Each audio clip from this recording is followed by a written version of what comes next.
O que acontece é que o trabalho dedicado a fazer esse all-star e a fazer essas rações pode ser considerado de alguma forma tão inútil quanto o consumo dessas coisas. Por quê? O que dá a utilidade do trabalho, pelo menos na teoria tradicional, e quando nós pensamos no trabalho como necessidade, é exatamente a utilidade daquilo que é feito. O trabalho só faz sentido, o trabalho só produz algum tipo de sentido quando ele é destinado a atender alguma forma de necessidade humana. Porque senão, por que nós trabalhamos?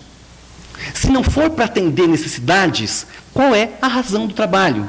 O que nós percebemos então é que o capital conseguiu gerar uma forma, uma estrutura social em que tanto o consumo quanto o trabalho se tornam inúteis.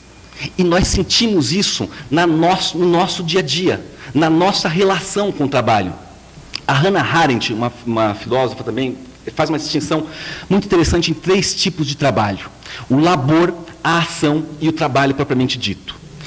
Labor é, grosso modo, vou tentar simplificar um pouco o que ela diz. Labor é a atividade cotidiana. Labor é uma coisa que não tem fim. É cuidar dos filhos, é lavar louça, é cozinhar.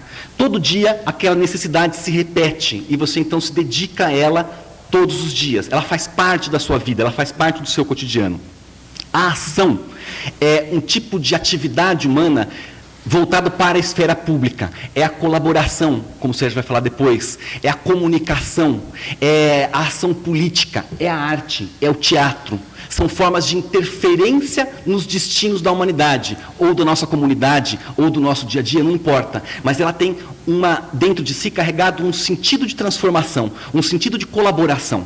E o trabalho é aquilo que nós fazemos como meio para atingir alguma coisa. O trabalho é uma atividade que não tem sentido em si mesmo. Ele é simplesmente algo que se faz para se conseguir alguma outra coisa. Eu costumo perguntar para meus amigos assim: vamos supor que você ganhasse amanhã 20 milhões de reais na Mega Sena. Você continuaria fazendo exatamente aquilo que você faz hoje no seu trabalho? Quantos de vocês, se ganhassem 20 milhões de reais, continuariam fazendo exatamente o que fazem no seu trabalho?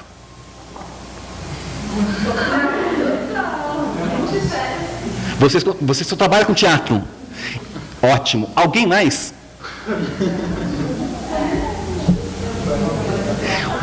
Vocês acham que um caixa de banco, se ganhasse 20 milhões de reais, ele conseguiria? Você acha que faz algum sentido para um caixa de banco ficar autenticando aqueles papezinhos o dia inteiro? Se eu falar para ele assim: olha, amanhã você não autentica mais, tá? Amanhã você vai dirigir caminhão. Ele vai sentir alguma diferença? Assim, não, mas eu sou vocacionado a autenticar papezinhos. Desde criança, quando perguntavam para mim o que eu queria fazer na vida, eu falava: eu queria ser caixa de banco. Eu brincava de banco imobiliário com meus primos, eu era o caixa quando eu brincava de banco imobiliário. A maior parte de nós faz uma atividade sem sentido. E faz uma atividade sem sentido 12 horas por dia. O único sentido que nós temos na nossa atividade diária é pegar o olerite no final do mês. Apenas isso. Nós gastamos aproximadamente 1/3 da nossa vida batalhando para ter um olerite no final do mês. E para quê? A maior parte de nós vai usar esse olerite para comprar um iPod e ração de camarão e salmão para o seu gato. É esse o círculo vicioso do capitalismo, e que de alguma forma executa ou transforma o nosso dia a dia em parte de uma engrenagem na qual consumo e trabalho estão relacionados. Nós trabalhamos em coisas inúteis para produzir coisas inúteis. E gastamos a nossa vida, eu gosto de uma frase ótima: nós gastamos a vida tentando ganhar a vida. É claro que não é fácil para ninguém fugir dessa roda viva. Às vezes é impossível. É claro que se fosse fácil, isso não seria o sistema. Só é o sistema porque, de alguma forma, mesmo quando nós criamos consciência dessa roda viva, nós não temos as condições concretas de quebrar com ela. Nós não temos as condições concretas de modificar essa nossa vida. Nós não temos condições concretas de, nem sequer, nós falávamos sobre isso no carro, imaginar uma outra forma de viver. E aí é um tema que para mim é muito caro e muito interessante. A nossa crise não é uma crise financeira, a nossa crise é uma crise de imaginário.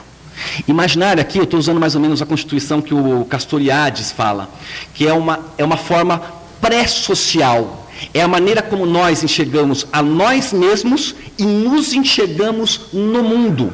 E essa maneira como nós nos vemos e vemos o mundo, ela é condicionante da nossa ação. Nós só podemos agir no mundo a partir de um imaginário pré-constituído. Porque se nós não temos esse imaginário constituído, nós vamos reproduzir o que as engrenagens nos mandam reproduzir. Se nós não conseguimos cultivar esse imaginário, nós não temos condições de propor e de buscar e de batalhar por alguma coisa diferenciada. A crise, então, é uma crise de imaginário.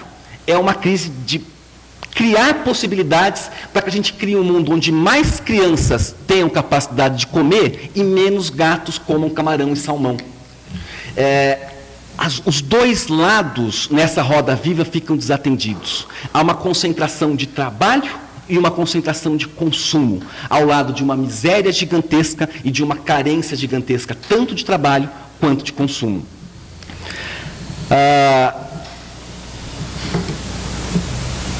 Bom, eu queria citar aqui mais um filósofo, Jean Baudrillard. Ele é radical, é um cara famoso por frases radicais, e ele diz uma coisa que no seu radicalismo, na minha opinião, tem alguma certa razão. O que acontece com o capitalismo contemporâneo é que simplesmente o trabalho não existe. O que ele está dizendo com isso? Se nós imaginamos que o trabalho é uma atividade humana feita para adquirir ou conquistar necessidades, se eu não tenho a necessidade, eu não tenho trabalho propriamente dito. O que é que nós estamos fazendo então? Segundo Baudrillard, nós estamos simplesmente assinando o nosso contrato de submissão à sociedade. O trabalho, por Baudrillard, é uma marca de submissão. Ele está dizendo assim, eu sei qual é o meu lugar na sociedade, eu sei qual é a posição que me cabe na sociedade, e eu aceito essa posição, e aceito tanto que eu estou aqui trabalhando.